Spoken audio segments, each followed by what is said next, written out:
கணவர் கொலையில் சிக்கிய பெண் சட்டத்தரணி திடீரென கோபமடைந்த ராஜாங்க அமைச்சர் டயானா ஹமகே. ஐநாவில் இது மட்டும் நடந்தால் இலங்கைக்கு மாபெரும் வெற்றிதான்.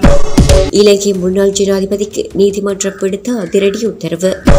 நாட்டின் ஊழல்களை தற்போதைய ஆட்சியாளர்கள் சர்வதேசத்தின் முன் ஒப்புக்கொள்ள வேண்டும். ஜேவிபி இரட்டை படுகொலை 20 பேருக்கு விளக்கமறியல். திருமண நிகழ்வில் கடும் மோதல், பலர் வைத்தியசாலையில் அனுமதி. உரைச்சோலை மின்நிலைய ஊழியர் ஒருவர் கடலில் வீழ்ந்து மாயம். இழுவை படகுகளுடன் 26 பேர் கைது.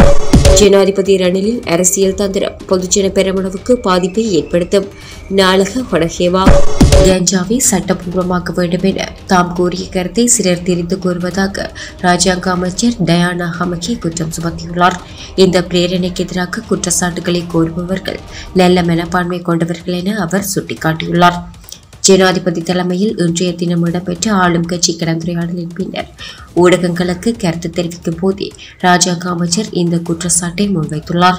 2022 செப்டம்பர் 15 மற்றும் 16ஆம் தேதிகளில் வடக்கு கடற்பரப்பில் வெற்றிலைக்கடிக்கரையில் மேற்கொள்ளப்பட்ட கண்காணிப்பு மற்றும் தேடுதல் நடவடிக்கையின் போது கடற்படையினர் ஒரு டிங்கி படகு மற்றும் உள்ளூர் மீன்பிடி இழுவை படகுகளுடன் 26 பேரை கைது செய்துள்ளனர். இவர்கள் கடற்படையினரால் கைது செய்யப்பட்ட போது கடல் வழியாக வெளிநாட்டுக்கு சட்டவிரோதமாக குடியேற முயற்சித்ததாக சந்தேகிக்கப்படுகிறது. கடல் வழிகளில் இடம்பெறும் சட்டவிரோத நடவடிக்கைகளை முறியடிப்பதற்காக நாட்டை சுற்றியுள்ள கடலோர மற்றும் கடல் பகுதிகளில் வழக்கமான தேடுதல் நடவடிக்கைகள் மற்றும் ரோந்து பணிகளை மேற்கொள்வதாக இலங்கை கடற்படை தெரிவித்துள்ளது. இதன்போது நேற்று 15ஆம் தேதியன்று 4 பெண்கள் 18 வயதுக்குட்பட்ட 5 பேர் உட்பட 21 பேர் கைது செய்யப்பட்டுள்ளனர். இந்த நிலையில் இன்று காலை 5 பேர் படகொன்றுடன் கைது செய்யப்பட்டனர். இவர்கள் அனைவரும் பூனகரி, உடுத்துறை, ஓட்டமாவடி, வாழைச்சேரி ஆகிய இடங்களில் சேர்ந்தவர்கள் ஆவர். கைது செய்யப்பட்ட இவர்கள் யாழ்ப்பாணம் மருதங்கடி போலீசாரிடம் கையளிக்கப்பட்டுள்ளனர். சுதந்திர மக்கள் காங்கிரசின் உறுப்பினர்களில் பெரும்பாலானோர் பொதுஜன பெரமுனவுடன் மீண்டும் ஒன்றிணைவார்கள் என பொதுஜன பெரமுனவின் பொதுச் செயலாளர் சாகர ஹாரியவசம் குறிப்பிட்டுள்ளமை பொய்யானது. ஆளும் தரப்பில் மிகுதியாக உள்ள உறுப்பினர்களை பாதுகாக்க அவர் கவனம் செலுத்த வேண்டும். ஜனாதிபதி ரணில் விக்ரமசிங்கவின் அரசியல் தந்திரம் பொதுஜன பெரமுனவுக்கு பாதிப்பை ஏற்படுத்தும் என பாராளுமன்ற உறுப்பினர் நாளக கொடஹேவா தெரிவித்தார். கொழும்பில் இடம்பெற்ற ஊடகவியலாளர் சந்திப்பில் கலந்து கொண்டு உரையாற்றுகையில் மேற்கண்டவாறு குறிப்பிட்டார். அவர் மேலும் குறிப்பிட்டதாவது, ஸ்ரீலங்கா பொதுஜன பெரமுனவில் இருந்து விலகி பாராளுமன்றில் சுயாதீனமாக செயற்படும் சுதந்திர காங்கிரசின் 13 உறுப்பினர்களில் பெரும்பாலானோர் பொதுஜன பெரமுனவுடன் மீண்டும் ஒன்றிணையப் போவதாக பொதுஜன பெரமுனவின் பொதுச் செயலாளர் சாகர ஹாரியவசம் குறிப்பிட்டுள்ளமை முற்றிலும் பொய்யானது.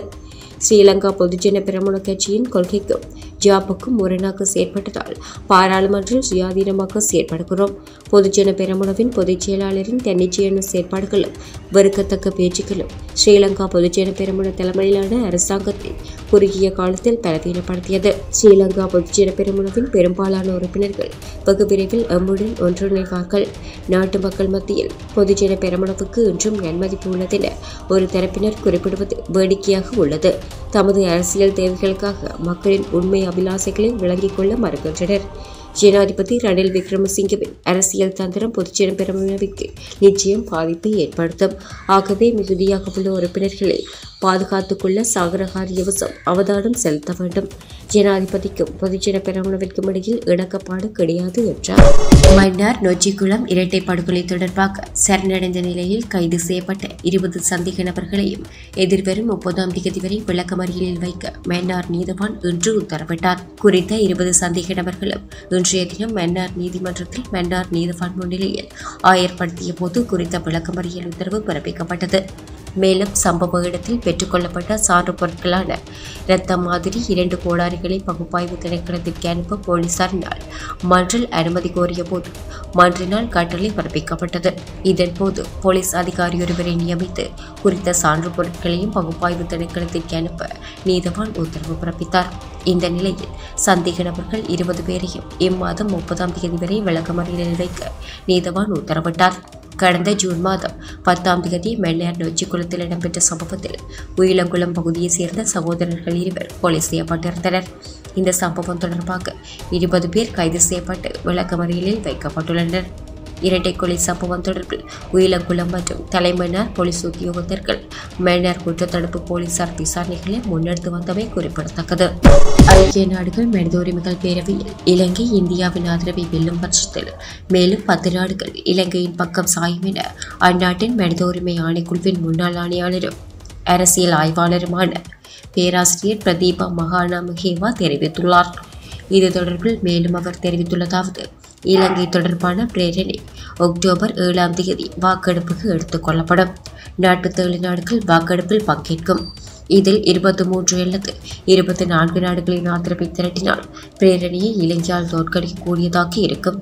இலங்கை வெற்றி பெற வேண்டுமானால் அதற்கு இந்தியாவின் ஆதரவு மிக முக்கியம்.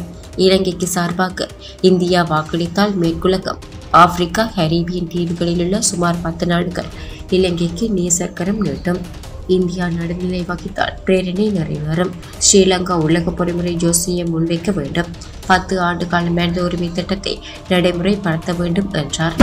அகலவத்தை பகுதியில் கணவரை கொலை செய்த குற்றச்சாட்டில் பெண் உட்பட 3 சந்தேக நபர்களை போலீசார் கைது செய்துள்ளனர். அகலவத்தை கேகுலந்தல பிரதேசத்தை சேர்ந்த 42 வயதான நபர் குடும்ப தகராறு காரணமாக அமில தாக்குதலுக்கு இலக்காகி இருக்கலாம் என போலீசார் சந்தேகம் வெளியிட்டுள்ளனர். இந்நிலையில் சம்பவம் தொடர்பில் கைது செய்யப்பட்டுள்ள குறித்த பெண் சட்டத்தரணி என தகவல் வெளியாகியுள்ளது. 38 வயதுடைய பெண், அவரது 64 வயதுடைய சிறிய தந்தை மற்றும் 36 வயது சகோதரர் ஆகியோரை கைது செய்யப்பட்டுள்ளதாக போலீசார் தெரிவித்துள்ளனர். அதே சமயம் தனது கணவர் தனக்குத்தானே அமிலத்தை ஊற்றிக்கொண்டதாக கைது செய்யப்பட்டுள்ள சட்டத்தரணி பெண் தெரிவித்துள்ளார். அமில தாக்குதலில் படுகாயமடைந்த நபர் கொழும்பு தேசிய வைத்தியசாலையில் சிகிச்சை பெற்று வந்த நிலையில் உயிரிழந்ததாக தெரிவிக்கப்படுகின்றது. ஆனதுரை சுற்றுலா ஹோட்டலில் நேற்று நடைபெற்ற திருமண நிகழ்வின் போது ஏற்பட்ட வாக்குவாதத்தில் 6 பேர் வைத்தியசாலையில் அனுமதிக்கப்பட்டுள்ளதாகவும் 10 பேர் கைது செய்யப்பட்டுள்ளதாகவும் போலீசார் தெரிவித்தனர். மணமகன் தரப்பிலிருந்து வந்த கண்டி மற்றும் கடுகண்டாம பிரதேசவாசிகள் குழுவொன்றே இவ்வாறு கைது செய்யப்பட்டதாக போலீசார் தெரிவித்தனர்.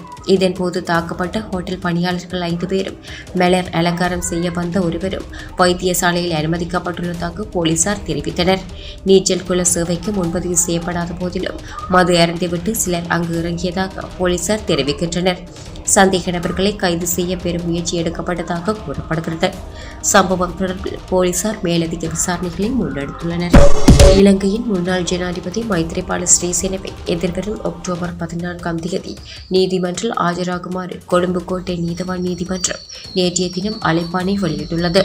அருட்தந்தை ஸ்டெல் காமினி மற்றும் உயிர்த்த ஞாயிறு தாக்குதலில் பாதிக்கப்பட்ட ஏசுதாசன் நடேசன் ஆகியோர் தாக்கல் செய்த தனிப்பட்ட மனுவினை பரிசீலித்த கொழும்பு கோட்டை நீதவான் திலினக்கமகே இந்த உத்தரவை பிறப்பித்துள்ளார்.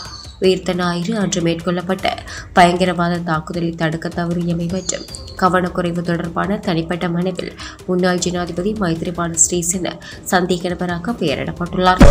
நுரைச்சோலை லக்விஜி அனல் மின் நிலைய ஊழியர் ஒருவர் காணாமல் போயுள்ளதாகவும் அவர் கடலில் விழுந்து நீரில் மூழ்கி உயிரிழந்திருக்கலாம் எனவும் அஞ்சப்படுகின்றது.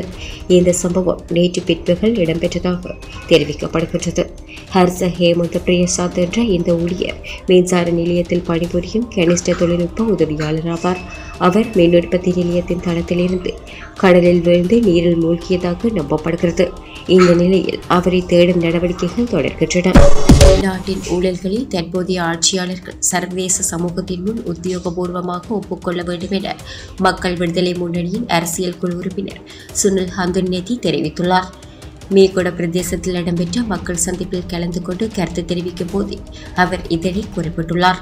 நாடு தற்போது பொருளாதார கொலைகாரர்களால் கட்டியெழுப்பப்பட்ட அரசாக மாறியுள்ளதாகவும் இதன் காரணமாக சர்வதேச நாணய நிதியத்தின் முன் மண்டியிட வேண்டிய நிலை ஏற்பட்டுள்ளதாகவும் சுனில் ஹந்துன்னேதி மேலும் தெரிவித்துள்ளார்.